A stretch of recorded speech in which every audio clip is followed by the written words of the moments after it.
Bienvenidos al Museo Comunitario de Tecate. Mi nombre es Andrés Contreras Camargo. Soy el coordinador general de Corredor Histórico CAREM. Agradecemos a la Secretaría de Cultura por su visita a nombre de los miembros de la asociación y espero disfruten su estancia aquí con nosotros. Pues bienvenidos al Museo Comunitario de Tecate, a la fase 2, la época de rancho. En este espacio vamos a tratar sobre las primeras pequeñas rancherías establecidas en Tecate.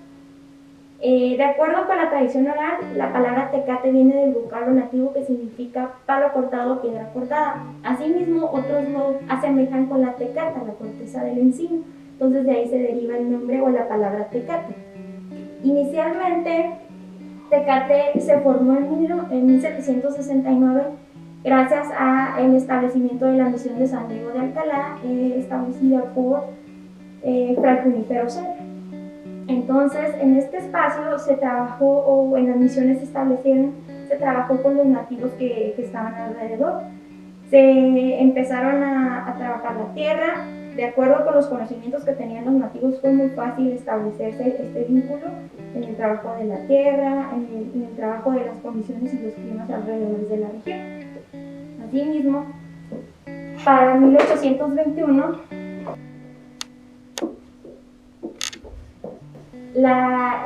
cuando finalizó la Guerra de Independencia, se secularon las misiones. Estas misiones, la Guerra de Misiones fue entregada a los nativos y a los civiles. Y se establecieron de esta manera las primeras pequeñas rancherías. Para 1833 se entregó la concesión de rancho a un ganadero llamado Juan Bandín. Con esto también se marca la pauta del establecimiento de los ranchos, se le entregó la cañada de Tecate. Gran extensión de tierra fue utilizada para las cosechas, para el establecimiento de ganado. Después, en 1847, con la guerra entre Estados Unidos, Tecate, México perdió más de la mitad de su territorio, entonces se estableció esta línea divisoria entre el territorio de México y Estados Unidos, quitando parte del territorio de Tecate y estableciendo la línea, como tal la conocemos ahora, la separación territorial. Después, para 1861, Benito Juárez con el decreto, estableció un decreto en el cual la colonia agrícola de Tecate se establecía. Entonces empezaron a levantar los primeros planos. Y de esta manera quedaron conformados, o en este espacio se fueron remarcando los territorios de San José, San Valentín, Panamá, Cañada Verde, entre otros ranchos. Este decreto al principio no prosperó, pero después, para 1868, se anexó Tecate al territorio de Ensenada. Muchas personas se fueron mudando, entonces les decía, no prosperó como tal, y por eso se anexó Tecate al territorio de Ensenada. Siguió el establecimiento de los ranchos y algunas de las personas se quedaron aquí en la región. Para 1892 se levantó el primer plano de Tecate, o el primer plano de la colonia agrícola de Tecate. Esto fue en septiembre. Para octubre 12 de 1892, se finalizó el plano con todos los detalles y colindancias. Por ello que el 12 de octubre de 1892 se celebra el aniversario de Tecate, el 128 aniversario en este año. El establecimiento de los ranchos fue un proceso muy grande. Estamos hablando de que, como alcanzan a ver aquí, tenemos diversos objetos de uso cotidiano. La mayoría de ellos, tratamos de que parezca una casa real o de la época de rancho. Obviamente esta casa es demasiado grande, si se puede apreciar. Eran casas muy pequeñas, con objetos muy sencillos. Estamos hablando de que esta era una casa, por decirlo, de lujo, puesto que el piso era totalmente de tierra, eran casas con paredes muy, muy delgadas, de adobe, no había electricidad, las cocinas estaban afuera, los fogones, los baños, etc. Entonces era parte de la vida cotidiana de los rancheros.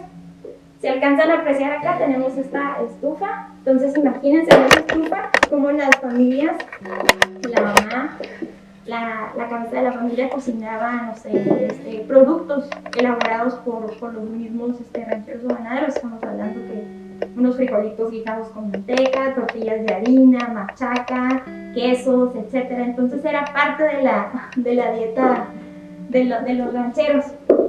Asimismo, alrededor contaban con grandes extensiones de tierra. Entonces se dedicaban al cultivo de algunos alimentos como el maíz, los granos, etcétera, que cuando sobraban, o árboles frutales, que cuando sobraban, pues que realizaban las conservas. Afuera tenemos un pequeño almacén en donde se colgaban, no sé, las carnes secas, las conservas, para sobrevivir los largos periodos invernales, o simplemente para tener reservas o alimentos de reserva para poder subsistir.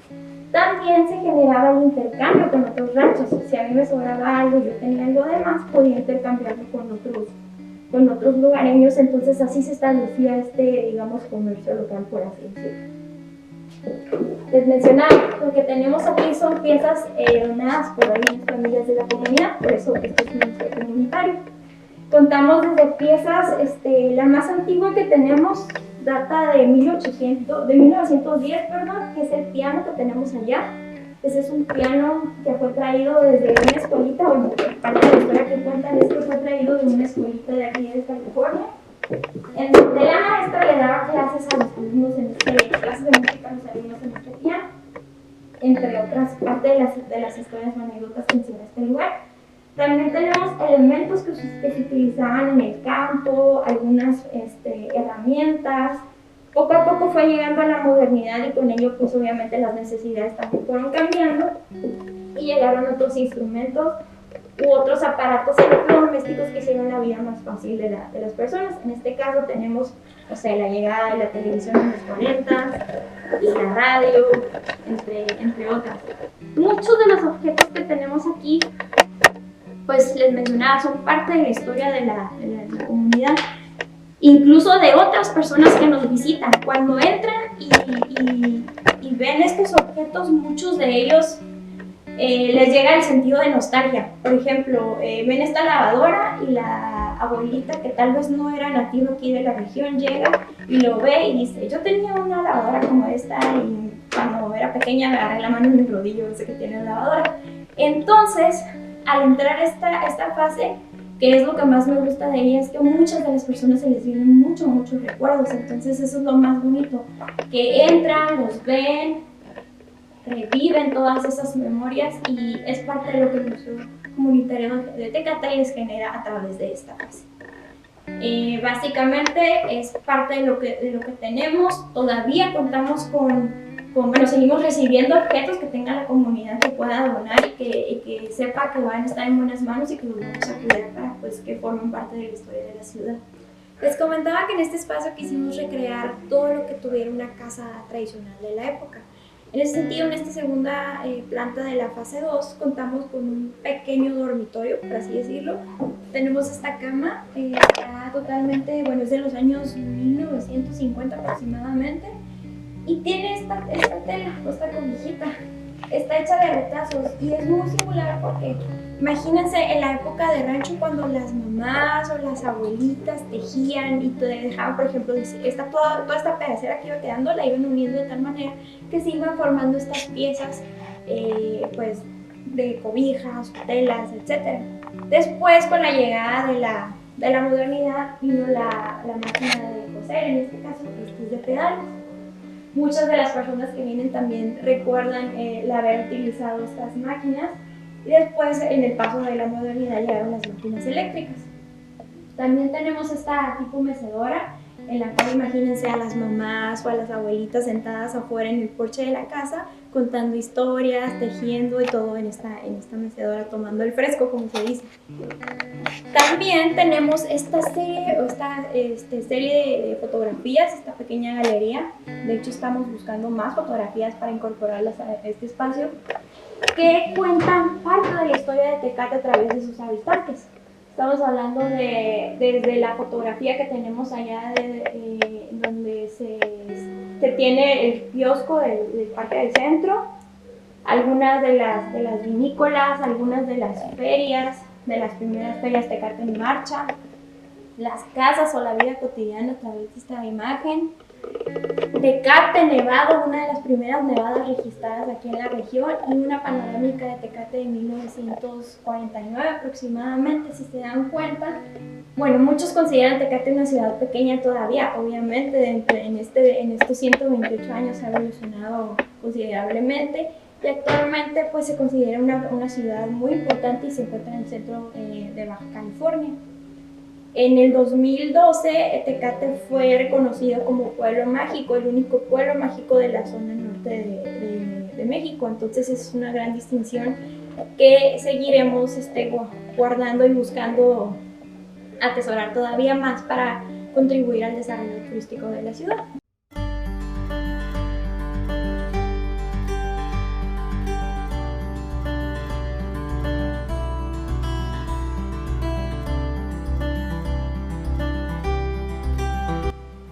Pues ahora ya dimos un salto en la historia, nos encontramos en la fase 3 del Museo Comunitario Tecate, la época contemporánea. En este espacio vamos a encontrar la historia del ferrocarril. Para 1907, el administrador del Southern Pacific se buscó una persona que integrara o que uniera una nueva ruta que surgiera desde San Diego hasta Arizona. Entonces, entre tanto buscar, encontró a este hombre, John Sparkles. Este hombre fue un visionario, una persona sumamente millonaria, dueña de medios, de periódicos, de diversas empresas, por lo cual la idea le pareció pues, de alguna manera beneficiosa y empezó a trabajar en este proyecto como tal. Para 1918, cuando se dio por terminada la obra del ferrocarril, entre tantas anécdotas se cuenta que John Sparkles fue, digamos, el hombre más feliz por haber terminado la obra después de tantos problemas y vicisitudes que causó esta construcción. Entonces, el día de la inauguración, como en estas fotografías, puso este clavo de oro, que de acuerdo con algunas historias, leyendas urbanas, por así decirlo, cuentan que al momento de ponerlo en el lapso de una hora, el clavo desapareció, entonces se lo robaron parte de las historias que cuentan. La obra total finalizó con un monto de $18 millones, que para ese momento no era mucho dinero, entonces era parte de la inversión que le costaba esta obra y el fruto de su trabajo. Para 1909, después de la muerte del administrador del Southern Pacific, John D. Sparkles continuó con la construcción del ferrocarril, pero ya con recursos propios. Por su parte, el gobierno mexicano solicitó a la empresa de San Diego, Arizona, formar la compañía del ferrocarril Tijuana-Tecate. Estamos hablando que para poder construir y mantener alrededor de 70 kilómetros de longitud, lo que mide esta línea como tal, y la concesión fue dada por 99 años. La construcción del ferrocarril fue difícil, lenta y pues todo debido a problemas financieros, técnicos, políticos en ambos lados de la frontera. Para 1910, el San Diego, Arizona llegó a Tijuana y los primeros trenes de pasajeros se establecieron. La ruta avanzaba desde San Diego y llegaba hasta el balneario de Agua Caliente, conocido como Tijuana Hot Springs. Después de la Revolución Mexicana, hubo un periodo donde la construcción del ferrocarril se paró o se detuvo, y para 1914 por fin llegó la línea de ferrocarril a Tecate. En esta imagen se alcanza a apreciar la estación del ferrocarril, que fue inaugurada en 1914. Se cuenta que en la parte de abajo se utilizaba pues, obviamente para la recepción de trenes, de mercancías, de pasajeros, etc. Y la planta alta se utilizaba como una pequeña casita donde vivía el encargado de la estación.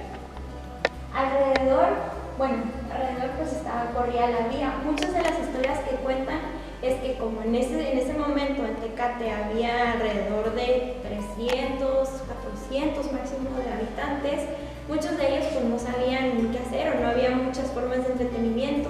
Entonces la mayoría o algunos de los que quisieran se iban afuera de la estación del ferrocarril y se sentaban para ver la llegada y la partida de los trenes. Era una forma de cómo entretenerse en las tardes. Después se establecieron nuevas industrias aquí en la localidad. Tecate fue creciendo. Estamos hablando de que Tecate creció en la zona oeste. Estamos hablando de que en la parte de la zona centro, donde ahorita se encuentra Palacio Municipal y el Parque Miguel Hidalgo, se estableció la pauta para el establecimiento de la división de las calles y de los terrenos y la conformación de lo que es el centro histórico de Tecate. Después se establecieron diversos negocios, estamos hablando que en 1920 llegaron los hermanos Santana y establecieron la cantina Santana, en donde en el tema de la prohibición, estamos hablando de algunos metros de la línea fronteriza con Estados Unidos, muchas de las personas venían aquí y consumían parte de lo que había en la cantina hotel de los hermanos Santana. Entonces es parte de las historias que se cuentan a través de la historia de Tecate.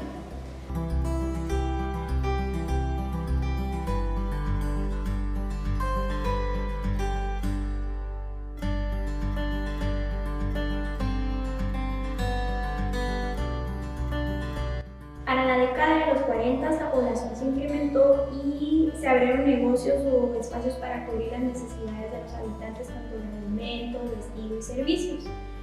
En 1929 Alberto Aldete llegó a Tecate y fundó la primera fábrica animal. Después, en 1939 se fundó la aceitera, en 1943 la cervecería, además de la fábrica de refrescos, planta de energía y compañía agrícola. En ese sentido, se estableció el corredor turístico y el corredor económico Tijuana-Tecate, lo que permitió esta apertura de negocios, del tren de pasajeros, de comercio, y le dio a Tecate este dinamismo para crecer como una de las ciudades fuertes e industriales de aquí en Baja California. Esa es la importancia del ferrocarril y pues eso es parte de la historia que contamos aquí en esta mesa.